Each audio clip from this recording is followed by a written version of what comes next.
parasimpático e a neurociência da ansiedade. Eu não quero que ninguém aqui saia como neurocientista, até porque é uma teoria que talvez vocês não estejam tão interessados e que vocês nem precisam para lidar com a sua ansiedade. Mas eu acho importante que vocês saibam, até para vocês entenderem como é que é o funcionamento do seu corpo.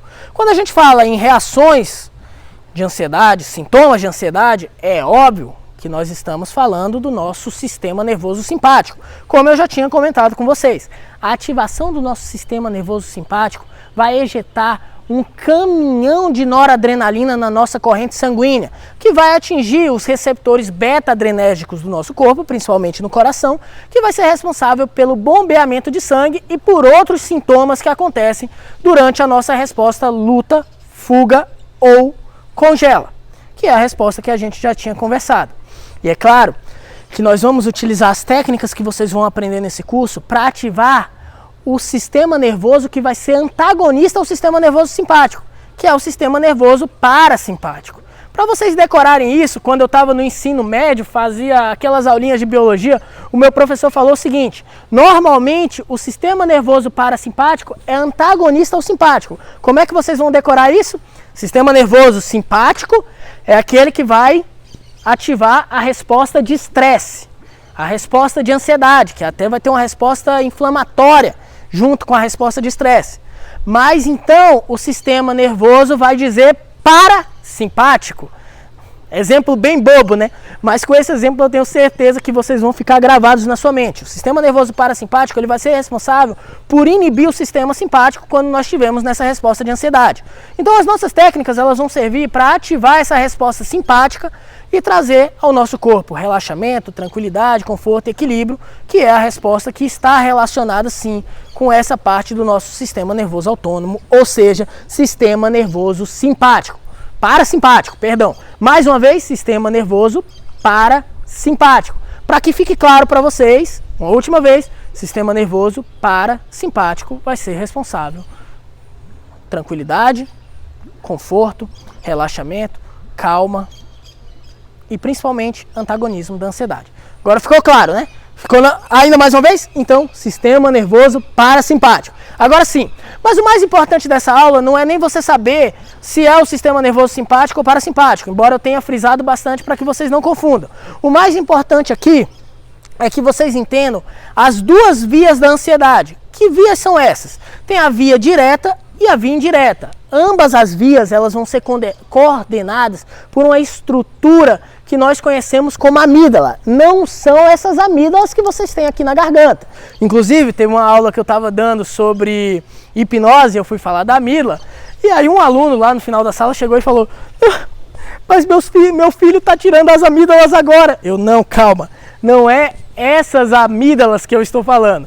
É a amígdala que fica aqui no nosso cérebro. Inclusive, amígdalas aqui tem outro termo, agora é tonsila palatina.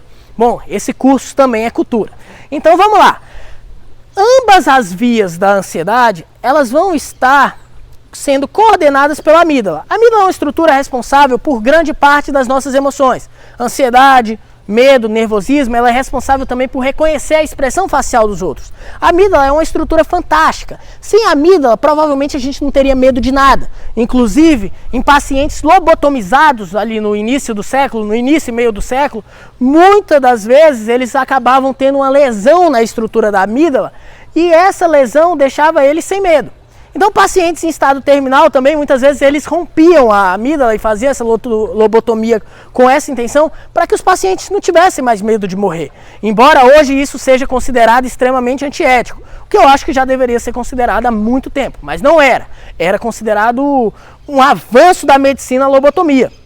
Inclusive, se vocês pegarem os filmes da época de psiquiatria, vocês vão ver que os psiquiatras eles eram muito orgulhosos em fazer lobotomia e lesões em outras estruturas cerebrais do nosso cérebro que geravam algum tipo de resultado. Mas esse resultado normalmente era catastrófico, porque não só o paciente perdia o medo com a lesão na amígdala, mas ele perdia também a capacidade de reconhecer outras emoções e outras expressões, além de sentir outras emoções que são extremamente necessárias, como raiva, tristeza, a própria ansiedade, surpresa também, não se tinha mais essa capacidade e por aí vai. Então vocês podem perceber que a amígdala ela é uma estrutura extremamente importante no nosso cérebro, porque ela é responsável por diversas funções.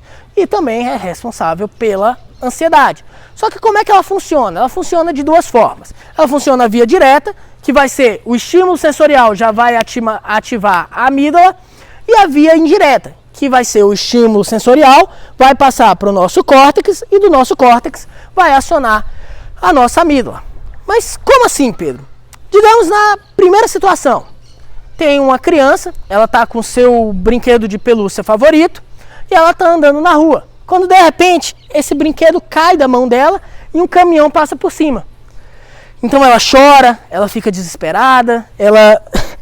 Meu Deus, meu brinquedo, meu boneco, o que aconteceu com ele? Não sei o quê. Mas ela cresce e esquece isso. Isso é uma experiência que ficou ali no cérebro dela, mas há muito tempo ela não utilizava, então ela praticamente esqueceu.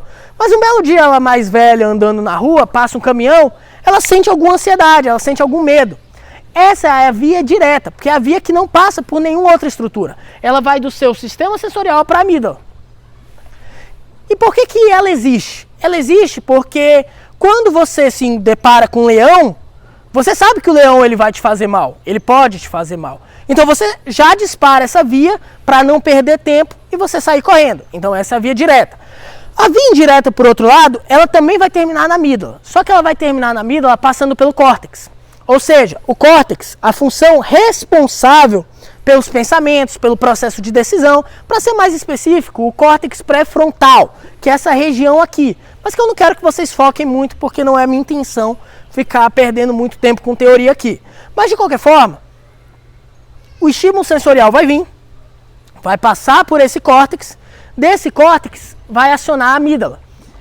E a amígdala vai trazer essa resposta ansiosa, vai trazer essa resposta de medo.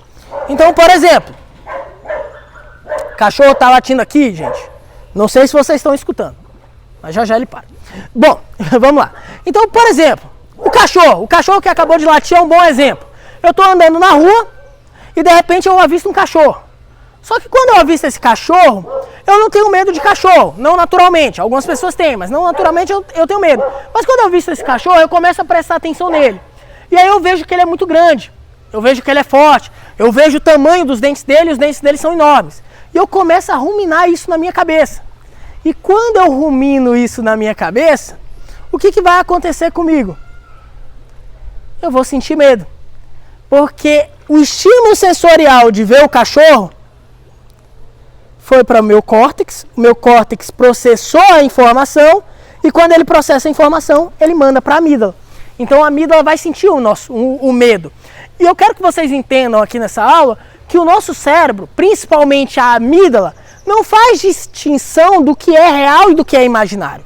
Basta você pegar aquele paciente que tem fobia, ou você mesmo. Se você tem medo de barata, tenta imaginar uma barata agora. Provavelmente você está morrendo de medo ao imaginar barata, ou você sequer quer imaginar barata. Porque para a sua amígdala pouco faz diferença se o estímulo ele é real ou ele é imaginário. Um outro exemplo é quando você está fazendo trilha. Quem gosta de fazer trilha aí? Escreve aqui nos comentários se você gosta de fazer trilha. Bom, se você gosta de fazer trilha, você sabe que você pode se deparar com cobra.